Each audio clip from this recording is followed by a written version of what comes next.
Ang ating mundo ay puno ng mga misteryo at mga bagay na hindi natin maipaliwanag. Ngunit ang pinaka hindi maintindihan sa ating planeta ay hindi ang nasa paligid o nasa ilalim natin, kundi ang nasa itaas, ang kalangitan. Kahit na marami na tayong natutunan dahil sa modernong siyensya, ay marami pa rin kakaibang bagay sa kalangitan na hindi natin maipaliwanag. Ngayon, tingnan natin ang ilang hindi maipaliwanag, kakaiba at nakakatakot na bagay sa langit na nakuha na ng kamera. Una ay pag-usapan natin ang ulap na mukhang bungo.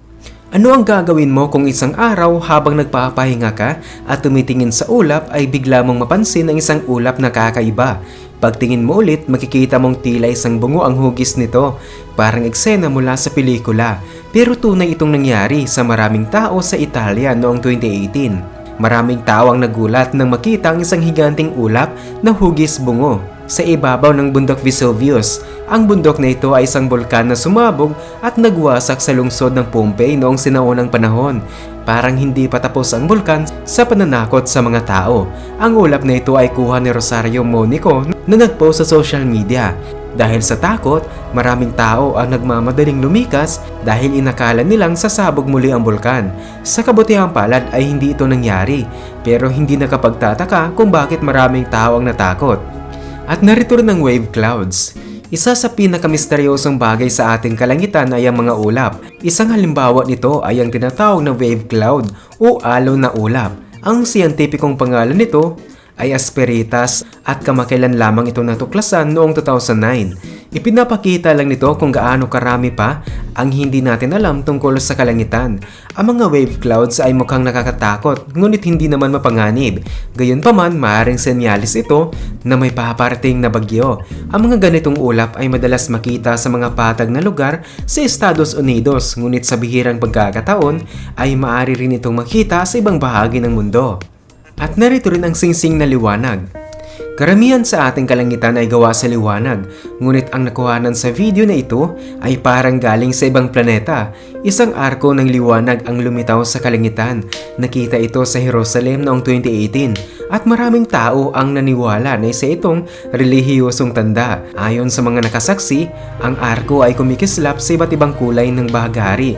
Ngunit sa video, puti at ginto ang pinakakitang kulay. Mas lalo pang naging misteryoso ito dahil nangyari ito sa mismong Semana Santa. Maaaring isa itong tanda mula sa langit o baka naman isa lamang itong kakaibang anyo ng ulap na naganap sa paglubog ng araw. At narito rin ang bulang kidlat. Ang bulang kidlat ay isang nakakamangha at bihirang pangyayari. Sinasabi ng ilan na ito ay isa sa mga pinakamalaking misteryo sa siyensya. Bagamat nasaksiyan na ito, naimbestigahan at nagawa ng mga siyentipiko sa laboratorio, ay hindi pa rin natin alam kung paano ito nangyari. May mga ulat tungkol sa bulang kidlat mula pa noong 1960. Noong una, inakala ng mga siyentipiko na gawa-gawa lamang ito. Nagkakaiba-iba ang laki nito, maaaring kasing laki ng bola ng soccer o kasing taas ng ilang metro. Ngunit isang bagay ang tiyak, ang bulang kidlat ay napakamapanganib. Ito ay mas hindi mahulaan kaysa sa karaniwang kidlat. Kilala itong sumasabog at nag-iiwan ng amoy. Noong 2016, isang lalaki ang nakakuha ng video ng bulang kidlat. Kahit malayo ito, ay napakalaki pa rin ang itsura nito. Sana balang araw matuklasan natin kung ano talaga ang sanhi ng bulang kidlat. At narito rin ang pulang kalangitan. Siguradong minsan sa iyong buhay ay nakakita ka na ng pulang langit. Karaniwan itong nangyayari sa pagsikat o paglubog ng araw. Pero sigurado akong hindi ka pa nakakita ng pulang langit na nagtatagal buong araw. Yan ang makikita mo sa isang video mula sa Brazil. Hanggang ngayon, misteryo pa rin kung ano ang dahilan nito. Bukod sa kakaibang kulay ng langit, may narinig din na malakas at misteryosong ingay na hindi may paliwanag. May ilang paliwanag na sinubukang ibigay tungkol dito. Isa sa mga posibleng dahilan ay isang malawakang bagyong buhangin. Isang katulad na pangyayari ang naganap sa United Kingdom noong 2017, kung saan nagkulay kahilang langit dahil sa bagyong Ophelia. Dinala ng bagyo ang napakaraming alikabok mula sa disyerto ng Sahara patungo sa UK na naging sanhi ng kahil na ulap. Isa pang posibleng dahilan ng pulang langit sa Brazil ay ang apoy sa gubat. Kapag may ganitong apoy, karaniwang nagwiwisik ang mga eroplano ng isang kimikal na pampigil ng apoy. Ang kimikal na ito ay may pulang tina upang malaman ng mga piloto kung aling bahagi na ang natabunan. Posibleng ito ang dahilan ng pulang langit sa Brazil. At narito rin ang 2009 Norwegian Spiral Anomaly.